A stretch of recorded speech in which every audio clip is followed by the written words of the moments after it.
Agora que a IA tornou meio que trivial passar numa entrevista de DSA e de Elite Code, já que é fácil você burlar esse sistema e utilizar alguma ferramenta ali para te dar as respostas, muitas das empresas de tecnologia grandes como Google, OpenAI e Anthropic têm feito entrevistas presenciais para garantir que o usuário não está ali roubando tal, garantindo que ele vai passar e que ele realmente sabe o que ele está falando. Com isso tudo acontecendo, hoje eu vou estar falando para ti o que eu considero 80% das estruturas de dados e algoritmos necessárias para você conseguir ir bem e se garantir. Não tô falando que isso aqui vai te ajudar a passar diretamente numa vaga de Big Tech ou algo do tipo, porque falando de Big Tech é um problema muito mais complexo e você tem que se destacar. Mas, como o mercado segue o que as Big Techs fazem, tendo esse 80% ali bem garantido, uma fundação bem sólida, garante que você vai conseguir ir bem na maior parte dessas entrevistas. Eu sou o Guilherme e hoje a gente vai estar falando sobre isso. Começando pelo começo, falando um pouco sobre esse conhecimento, já quero deixar de antemão bem claro que isso não é algo que vai começar do dia para a noite. Para você criar uma boa base de DSA, de estrutura de dados e algoritmos, o que você precisa? Você precisa de treino, é algo que demanda tempo. Então não é algo que vai surgir do dia para a noite. Essa lista que eu vou estar te passando aqui, ela é para te garantir, para te ajudar que você vai ter um bom conhecimento, que você vai chegar ali na entrevista e não vai estar perdido. E falando disso, principal coisa aqui, é uma ferramenta, ou seja, é algo que você vai ter que aprender, utilizar e treinar bastante, não é algo que vai surgir do dia para a noite. Bom, essa boa base que eu falo, ela envolve principalmente arrays, porque a gente usa ele no dia a dia, é uma das principais, estrutura de dados da programação, junto disso, strings, porque muitos problemas são feitos em cima de strings e você sabendo manipular strings na tua linguagem de escolha ali, garante que você vai ir muito bem. Hashmaps, porque eles são extremamente importantes para você encontrar duplicados, já que você pode ter uma entrada, uma chave que seja daquele valor, ou seja, você consegue ter chaves únicas junto disso. Queues e stacks, porque elas são extremamente importantes para você conseguir resolver as coisas. Quando eu falo de queues e stacks, estou falando de filas e pilhas. Elas são extremamente práticas para você resolver problemas, para você organizar a informação, facilitando que você consiga aplicar o algoritmo de escolha ali. E, por último, mas não menos importante, e junto disso, outra estrutura de dados que eu considero muito importante são os grafos, que engloba também árvores e linked lists, ou seja, as listas linkadas. Para você que já fez faculdade na área de tecnologia, você deve saber que isso aqui é um conteúdo que você vê de maneira massiva.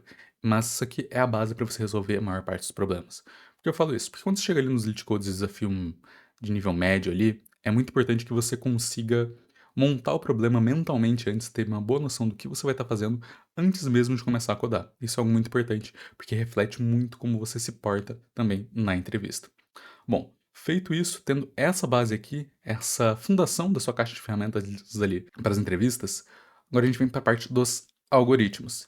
E nessa parte dos algoritmos, para mim, o que vai te destacar ali, que vai te dar uma boa fundação, uma boa base, que vai te garantir que você não vai ficar perdido no que você está fazendo, é principalmente BFS e DFS, ou seja, Breadth First Search e Depth First Search, que são dois algoritmos que vão estar ali sendo utilizados, seja em grafos, seja em árvores, porque eles são práticos de você utilizar, você consegue encontrar valores nas árvores muito tranquilamente. Junto disso também, Binary Search, a famosa busca binária. Depois disso a gente tem Binary Search, que é um algoritmo que quando você já tem os seus dados ali ordenados, ele facilita muito a sua vida, porque você consegue encontrar a informação que você precisa em log.gn, ou seja, é algo bem performático e vai facilitar muito para você encontrar valores, encontrar um ponto ali que você queira filtrar resultados que estão ali depois ou antes, ou seja, é algo que vai facilitar muito a vida. Junto disso, a gente também tem two pointers, que é muito útil para você trabalhar em cima de arrays, afinal você consegue passar pelo array de maneira rápida, ainda mais se não for um array ordenado, você consegue ter uma regra ali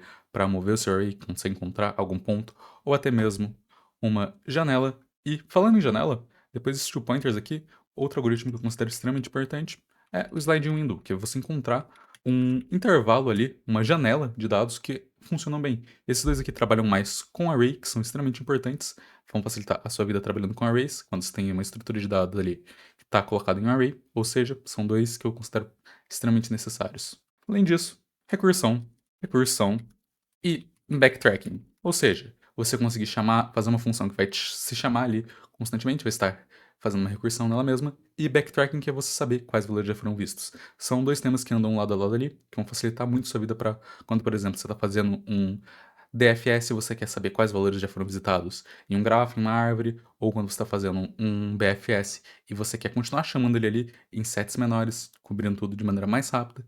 E, na minha opinião, na experiência que eu tive no último ano que eu troquei de emprego recentemente, como eu falei no vídeo anterior. Tendo essa base aqui bem consolidada, eu me sentia tranquilo para fazer a maior parte das entrevistas. Sendo bem sincero, nesse último ano não teve uma entrevista que eu fui pego assim de surpresa que eu não consegui resolver. A maior parte dos problemas ou eu resolvia ou chegava muito próximo.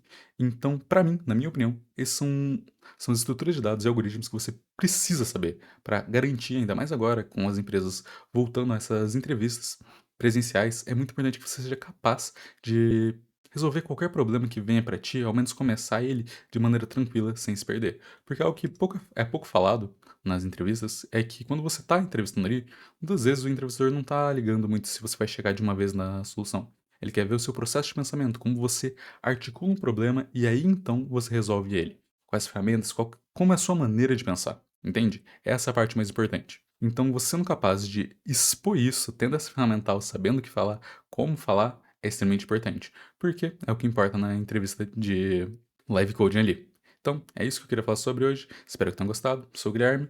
E bom, fica aí pro próximo vídeo. Vou estar aí falando sobre, principalmente, sobre como se portar numa entrevista, qual a parte importante, como você deve fazer isso para garantir que você vai ter uma boa execução da sua entrevista técnica. Isso, até mais.